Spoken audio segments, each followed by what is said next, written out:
Namanya Pangeran Sambernyawa, atau lebih dikenal sebagai Raden Mas Said.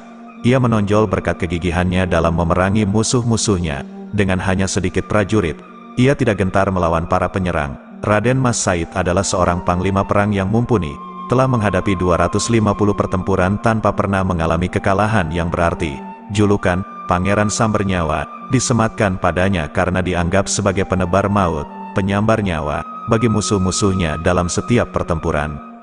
Kemampuan taktik pertempuran dan bergerilya Raden Mas Said membawanya menguasai wilayah yang luas, meliputi Ponorogo, Madiun, Rembang, dan bahkan daerah Yogyakarta. Namun, pada akhirnya, atas bujukan Sunan Pakubuwono III, Raden Mas Said setuju untuk berunding guna mengakhiri pertempuran. Melalui perundingan yang melibatkan Sunan Pakubuwono III, Sultan Hamengkubuwono I, dan pihak Kompeni Belanda, dicapailah kesepakatan bahwa Raden Mas Said akan memperoleh daerah kekuasaan dan diangkat sebagai Adipati Miji dengan gelar Kanjeng Gusti Pangeran Adipati Arya, KGPAA, Mangkunegoro I. Penetapan wilayah kekuasaan Raden Mas Said terjadi pada tanggal 17 Maret tahun 1757 melalui perjanjian di daerah Salatiga.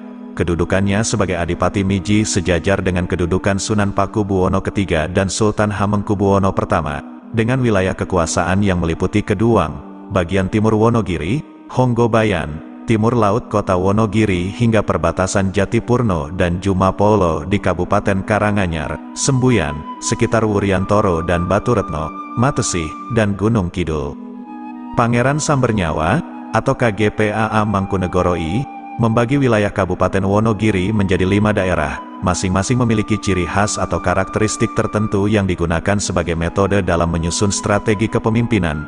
Dengan keuletannya dan ketangguhannya, Raden Mas Said menggali potensi wilayahnya demi kemajuan dalam membangun daerah kekuasaannya. Lahir di Kartasura pada tanggal 7 April tahun 1725 dari pasangan Kanjeng Pangeran Arya Mangkunegara dan Raden Ayu Wulan, Raden Mas Said kelak memimpin perlawanan terhadap VOC dengan pasukan setianya yang berjumlah 40 orang. Julukan Pangeran Sambernyawa sendiri diberikan oleh Nicholas Harting, pihak Belanda, kepada Raden Mas Said karena kehebatannya dalam mengalahkan pasukan musuh.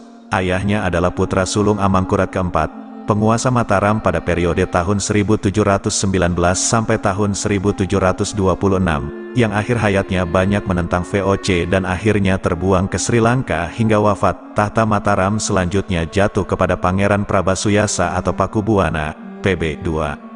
Ketika Arya Mangkunegara dibuang ke Sri Lanka oleh VOC, Said baru berusia 2 tahun. Namun, semangat ayahnya mewarisi dan mengobarkan perlawanan terhadap Belanda ketika dewasa. Akhirnya, ia diberi tanah dan mendirikan keraton baru di Surakarta dengan gelar Mangkunegarai, sama seperti nama ayahnya. Pangeran Sambernyawa tidak hanya dikenal karena keberanian dan kepemimpinannya, tapi juga karena semboyan yang mampu menyemangati dan menggetarkan jiwa pasukan atau rakyat yang dipimpinnya. Semboyan tersebut adalah Tiji Tibeh, yang merupakan akronim dari Mati Siji Mati Kabeh, Mukti Siji Mukti Kabeh, yang berarti mati satu mati semua, makmur satu makmur semua. Pangeran Jawa ini hidup dengan menghadapi konflik sejak usia muda dan pada satu titik dalam hidupnya ketika dewasa, ia harus melawan 3 musuh sekaligus, VOC, Belanda, Kasunanan Surakarta, dan Kesultanan Yogyakarta.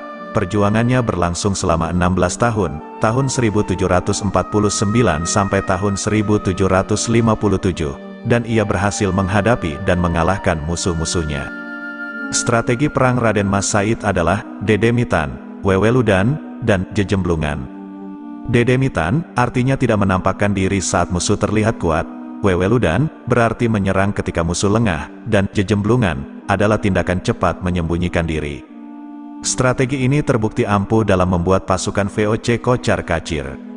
Berkat strategi briliannya, Pangeran Sambernyawa selalu lolos dari kepungan pasukan VOC. Ia juga menggunakan semboyan Tiji Tibeh untuk menyatukan dan membakar semangat pasukannya dalam melawan dan mengusir Kompeni Belanda. Konsep kebersamaan antara seorang pemimpin dengan rakyat yang dipimpin maupun sesama rakyat, seperti yang terkandung dalam semboyan tersebut, menjadi sebuah konsep kepemimpinan yang patut ditiru oleh pemimpin saat ini.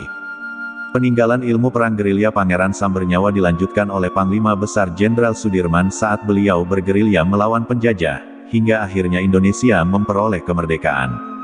Pangeran Sambernyawa yang juga dikenal sebagai KGPA Mangkunegoro I, diakui Belanda sebagai salah satu dari 3 raja di Jawa, meski sebenarnya posisi Mangkunegara berada di bawah 2 raja lain. Meskipun begitu, ia tetap bergelar pangeran dan kekuasaannya setara dengan kadipaten atau keharyapatihan. Setelah berjuang dengan gigih, Pangeran Sambernyawa meninggal dunia pada tanggal 23 Desember tahun 1795 di Surakarta pada usia 70 tahun. Penghargaan dan gelar pahlawan nasional diberikan oleh pemerintah Republik Indonesia sebagai penghormatan atas perjuangannya, serta anugerah Bintang Mahaputra diberikan berdasarkan surat keputusan Presiden RI No. 048 TK tahun 1988 tertanggal tanggal 17 Agustus tahun 1988. Demikianlah kisah perjuangan Pangeran Sambernyawa, sebuah kisah yang memberikan hikmah dan ibroh bagi generasi penerus bangsa. Kekuatan kepemimpinan, strategi taktis, dan semangat juangnya menjadi contoh teladan yang tetap relevan hingga saat ini. Semoga perjuangan beliau akan menginspirasi dan membakar semangat para pemimpin masa depan untuk memimpin dengan keteguhan dan keberanian dalam menghadapi segala tantangan.